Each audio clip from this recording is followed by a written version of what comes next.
This is Cheryl Hazard speaking.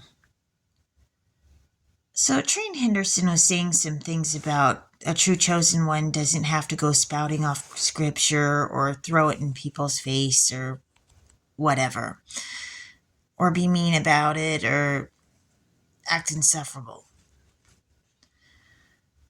And I want to point out something. Yeah, they say I was born a chosen one. That if you're a chosen one, you were born a chosen one. But that doesn't necessarily mean that everybody who's born a chosen one automatically knows they were born a chosen one. And that they automatically know how to do it right off the cuff, how to be the chosen one. And maybe some people were born chosen ones that did know how to handle it, and maybe they were a lot better at it. That doesn't mean there aren't ones that were better at it. And maybe for Train Henderson, who's saying he's a chosen one, maybe he knew pretty early on that he was a chosen one, or knew something about it, or maybe he had a better understanding. But that didn't happen for me. I found out I was a chosen one about a couple of years ago and ended up with a shock. And it came with a lot of stuff. And so learning how to deal with the chosen one, being with one, has been quite a ride. There was a lot of things I didn't know and a lot of things people didn't tell me. And it wasn't like I spent a ton of time in church and having a religious background. It wasn't like that. Not for me. I did go to church a few times with my family, but it just wasn't. I wasn't some guru on the Bible. I wasn't some religious expert going in. And they said that God picks people who aren't always religious experts. But I wasn't trained. I wasn't aware of this for a long time. They describe it as like people go through being, it's like they said that some chosen ones, it's like they're asleep and they go through this spiritual awakening and they wake up, and that's how it's been for me. And it's been a ride. It has been quite a ride. I got cranky during my spiritual awakening because I was going through a lot and there were a lot of questions.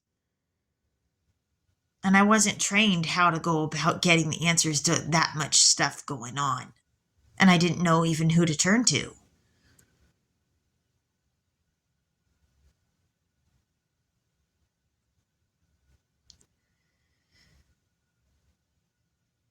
People want to say, oh, you're not a true chosen one because you do this or you do that.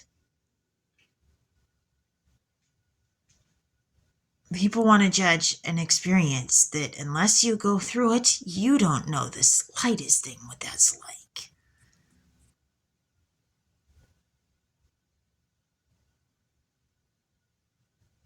You want to help people and they're going against you. Because deep down you still love them, even though you know those people are going to hurt you.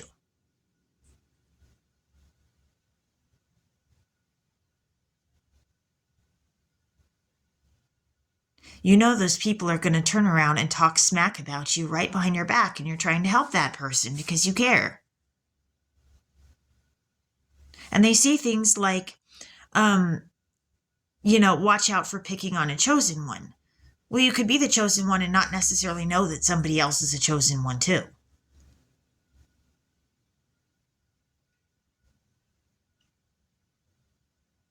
And just because we're getting better at reading people doesn't mean we know everything about a person.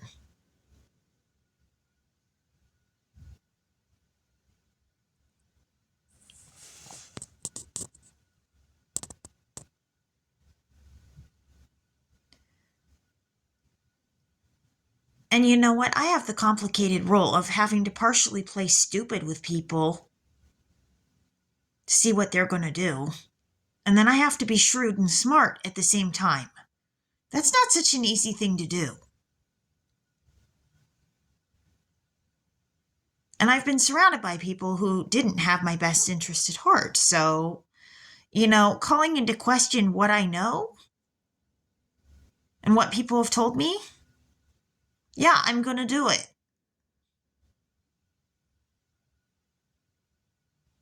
I've spent a lifetime having people not telling me the truth of anything. Yeah, I'm going to call that into question. And if people don't like it, well, oh well. People assumed I was a doormat. The very same people that I cared about, the people that I would seek to protect, would turn around and talk smack about me right behind my back when I protected their ass.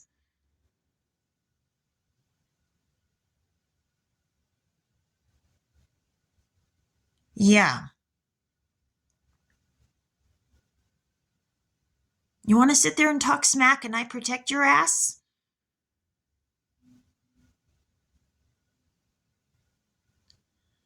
Well, I don't appreciate being treated like that. You should be so lucky when I give a damn. And that's not because I'm narcissistic.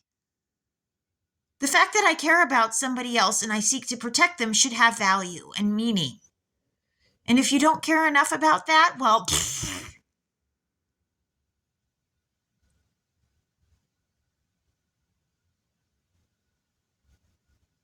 if I'm a chosen one and I give a fuck about you, lucky you. And I'm not the only one saying that. God chose me to be the chosen one. And if I care about you, lucky you. Not because I'm an egomaniac. They said I was supposed to be the blessing and some of these people are screwing it up. It's not my fault that they screw it up. This is Cheryl Hazard speaking.